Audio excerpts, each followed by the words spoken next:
Kung wala kang tato or isa ka doon sa mga nanghuhusga sa mga taong may tato, skip mo na tong video na to, hindi to para sa'yo. Una sa lahat, bakit ka nagpatato? Hindi ko man alam pero sinisigurado ko, merong istorya sa likod kung bakit nagpalagay ka ng tinta sa balat mo.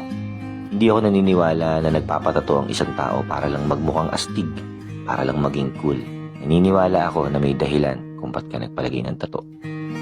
Posibleng simbolo ng pag-ibig, simbolo ng mga pagsubok na pinagdaanan mo, simbolo ng pagiging matatag, o kaya naman, simbolo ng pagkabigo. Naranasan mo na rin ba na mahusgahan dahil lang sa may tattoo ka? Yung tipong hindi ka matanggap sa trabaho na kaya mo namang gampanan at maaaring mas magaling ka pa nga dun sa ibang tao, pero hindi ka matanggap-tanggap dahil lang sa tattoo mo. Nakakalungkot, di ba? At naranasan mo rin ba na hindi ka man lang kinikilala ng isang tao ay inaayawan ka na dahil lang sa merong kang tattoo? Kesyo masamang tao, ex-convict, addict, hindi gagawa ng mabuti, madumi, matungis, kung ano-ano pang panghusga.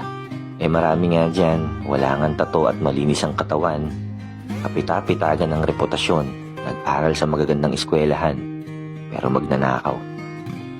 At kung sino pa yung sinasabi nila na mukhang hindi gagawa ng mabuti, sila pa pala yung mas totoong concern sa kapwa nila.